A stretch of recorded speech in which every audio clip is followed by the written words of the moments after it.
Welcome to Kitchen Basics 101, where I teach you the bare bone basics as if you've never cooked a day in your life from the perspective of a mom.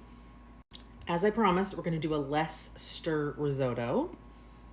I can't call it no stir because there's really no such thing as no stir. There has to be some stirring, but this is significantly less stirring. So I'm going to use bone broth from Costco.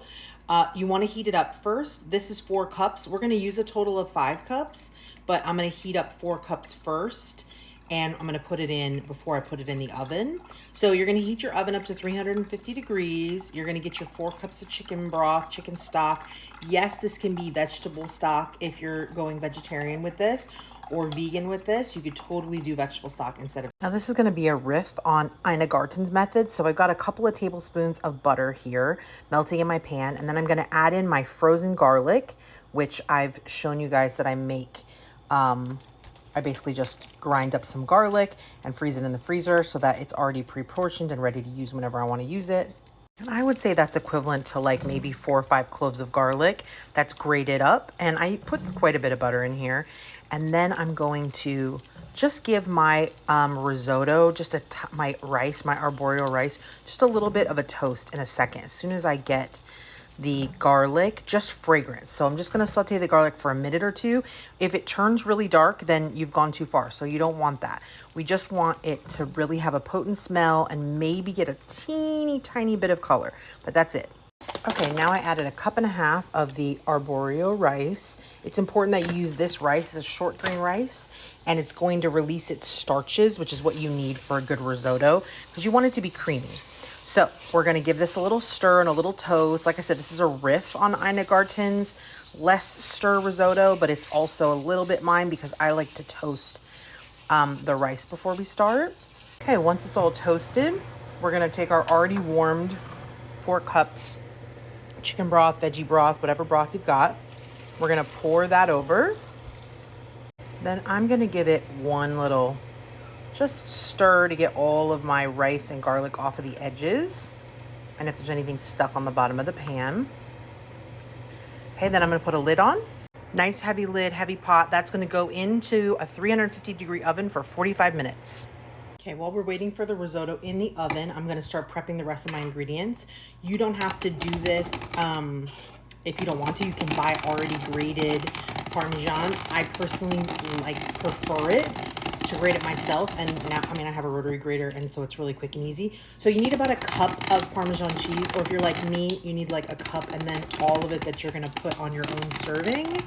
So you might as well just do 2 cups, right?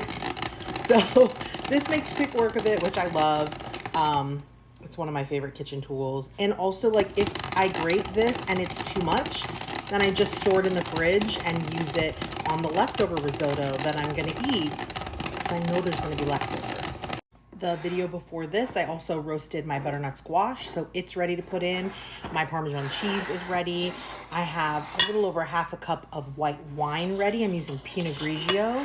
And then I have 1 cup of chicken stock ready on the stove, because those are all the things that we're going to add when the risotto comes out.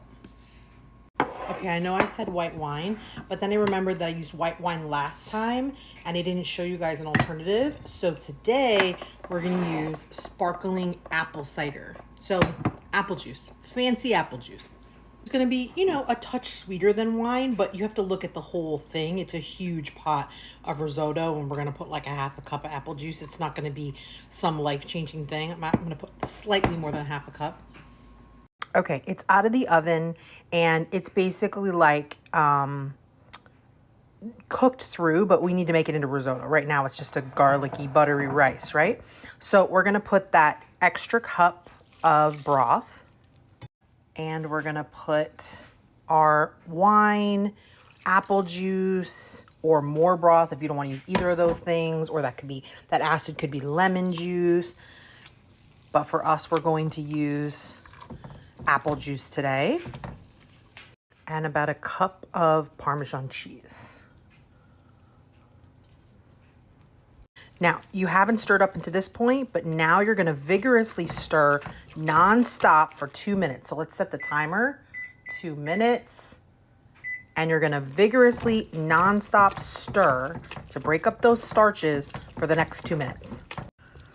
2 minutes is longer than you think. But it's, I guess, better than stirring languidly for 30 minutes. You can stir vigorously for 2 minutes. So you pick your poison. This takes longer, but it's easier. So it's personal preference here on the risotto styles. Okay, my 2-minute timer just went off, and you can already see it's definitely getting more of a like porridge consistency, which is what you're looking for risotto. It should be creamy, right? It should give off like oatmeal vibes, right? Okay, then we have our roasted butternut squash. I'm gonna start with a cup of butternut squash. I have more, and I'm gonna stir it in and see where I come to, because last time I made it, we had too many peas. Just felt like it was too pea forward, so we're gonna mix that in before we go too crazy with it. I'm gonna put a little bit more of my squash. Okay, now we're definitely gonna need salt and pepper, but I like to give a taste first just to see how much salt and pepper I need. The Parmesan, the squash, everything, it's really good. I'm gonna put a little bit of salt, maybe a half a teaspoon, and then I'm gonna put a nice teaspoon of pepper. Give that all a really good stir. Oh, what a beautiful dish. Gorgeous. It's really Parmesan-y, creamy. I think it needs a little bit more pepper, but it's definitely salty enough. Most important part, the tasting. I dressed mine with a couple extra little chunks of our squash and some fresh cracked pepper. I don't think this one needs any parm. I put a really healthy hunk of parm in there, and I used butter and garlic to start. So there's already some just really strong, tremendous, beautiful flavors.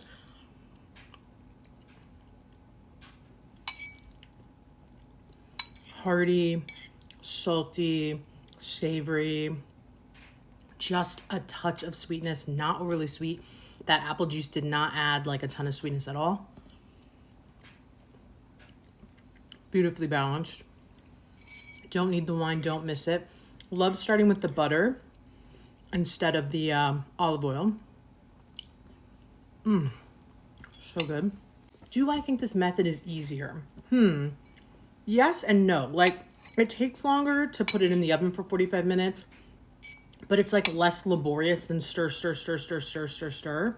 I think it's sort of half a dozen of one since the other. I guess it depends on what else you're up to, what else you're doing for the day. Whether you want to do this method or not. I do think that the rice has just a little bit more chew than when you constantly stir it for 30 minutes. It's just a little bit more texture to the rice, but absolutely superb. Absolutely delicious. This would be great too with sweet potato, acorn squash, asparagus, like any veg. And roasted, it just adds like another layer of flavor. 10 out of 10 recommend.